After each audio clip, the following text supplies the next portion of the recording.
México ante las intervenciones extranjeras, liberales y conservadoras. La batalla de Puebla. En octubre de 1861, Francia, Inglaterra y España sostuvieron la Convención de Londres, en la cual se comprometieron a enviar contingentes militares a México, ya que este tenía una gran deuda de cerca de 80 millones de pesos. Aproximadamente eran 69 millones para los ingleses, 9 millones para los españoles y 2 millones para los franceses. La alianza tripartita amenazó al presidente Benito Juárez con una invasión inminente si no se saldaban por completo las deudas que México tenía con los tres países europeos. Juárez responde con un exhorto para lograr un arreglo amistoso y los invitó a conferenciar. Sin embargo, sabía que había una guerra inminente y trató de proteger a la Ciudad de México, trasladando pertrechos y ordenó la fortificación de Puebla. Creó el Ejército de Oriente y el hombre que se designó en el mando fue el general Nacho Libre. Ignacio Zaragoza. En un principio, la alianza tripartita aceptó por el llamado al diálogo de Benito Juárez y sus representantes se reunieron con Manuel Doblado, ministro de Relaciones Exteriores del gobierno mexicano, quien consiguió que Juan Prim, representante español, y Lord John Russell por Inglaterra se retiraran. A este acuerdo se le conoce como los Tratados Preliminares de la Soledad. El 5 de marzo, cuando aún se realizaban las negociaciones de los Tratados de la Soledad, llegó a Veracruz un contingente militar francés bajo el mando del conde de Lorens. A finales de abril, Lorens desconoció los Tratados de la Soledad y se puso en marcha junto con sus efectivos hacia Puebla, con el fin último de conquistar la Ciudad de México. Antes del 5 de mayo, el día 28 de abril de 1862, tuvo lugar un enfrentamiento conocido como la Batalla de las Cumbres, entre el ejército expedicionario francés y el ejército mexicano. En este conflicto hubieron cerca de 500 bajas francesas contra de apenas 50 bajas mexicanas. Pese a esto, el ejército expedicionario francés consigue hacerse con el control del paso de Acutzingo. Después de la batalla de las Cumbres, el conde de Lorens conserva su confianza y mandó a decir a Napoleón III que somos tan superiores a los mexicanos en organización, disciplina, raza, moral y refinamiento de sensibilidades que le ruego anunciarle a su Majestad Imperial Napoleón III que a partir de este momento y al mando de nuestros 6,000 valientes soldados, yo soy dueño de México. El 2 de mayo parte el ejército expedicionario francés desde San Agustín del Palmar en Veracruz, con rumbo para cruzar la Sierra Madre Oriental y dirigirse hacia Puebla, ya que era paso obligado para llegar a la capital del país.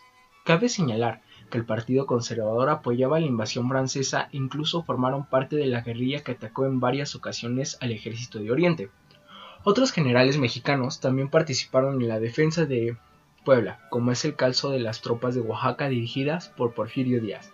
El centro de la línea lo defendió Francisco Lamadrid, con las tropas del Estado de México y San Luis Potosí. La izquierda se apoyó en el cerro de Acuyametepec, ubicado en el norte de la ciudad y en cuya cumbre se ubicaban los fuertes de Loreto y Guadalupe con el general Miguel Negrete a la cabeza de la segunda división de infantería. El 5 de mayo, a las 9:15 am, aparecen los franceses en el horizonte, pero no es así sino hasta las 11:15 cuando comienzan las hostilidades, anunciándose con un cañonazo desde el fuerte de Guadalupe y acompañado por los repiques de las campanas de la ciudad. El conde de Lorens ordena una maniobra sorpresiva que divide a la columna francesa en dos y que da como resultado a 4,000 hombres marchando para atacar los fuertes de Loreto y Guadalupe. Esta decisión pudo ser la causa de la derrota francesa, ya que los mexicanos contaban con la ventaja en estas posiciones.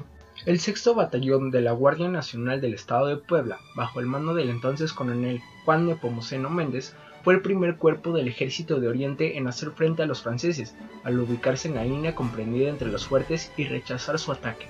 Varios embates franceses fueron repelidos por la resistencia del ejército mexicano, como es el caso de los Suavos, el regimiento de élite de la infantería francesa, quienes iniciaron un sigiloso ascenso hacia el fuerte de Guadalupe, pero fueron recibidos con bayonetas y obligados a retroceder. El coronel mexicano José Rojo avisó a Antonio Álvarez que era tiempo de que la caballería mexicana entrara en acción para alcanzar una victoria completa.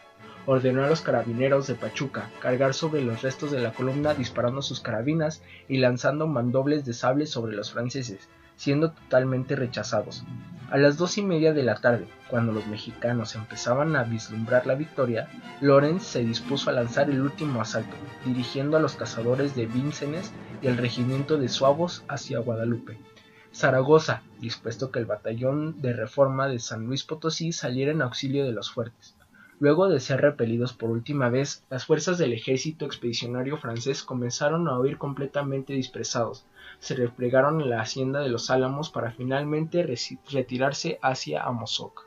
Finalmente, a las 5:49 de la tarde, Zaragoza anuncia la victoria. Las armas del Supremo Gobierno se han cubierto de gloria. 5 meses después, el general Ignacio Zaragoza muere sorpresivamente de tifoidea en la ciudad de Puebla. Tenía 33 años. Sus restos descansan en la misma tumba junto a su esposa Rafaela. El ejército mexicano ganó esta batalla, pero el ejército francés atacó nuevamente y con mejores estrategias, dando como resultado una victoria que desembocaría en el posterior establecimiento del Segundo Imperio Mexicano. El conde de Lorentz fue destituido por Napoleón III tras su humillante derrota en la batalla de Puebla. El triunfo mexicano fue celebrado por Estados Unidos, pues los planes de Napoleón III para apoyar al ejército secesionista confederado del sur nunca pudieron llevarse a cabo. El presidente de Estados Unidos, Abraham Lincoln, felicitó y agradeció a Benito Juárez, ofreciéndole su apoyo para expulsar a los invasores franceses. Junto a otros generales, Porfirio Díaz continuó peleando contra los invasores franceses. Sus victorias militares fueron clave para expulsarlos en 1867.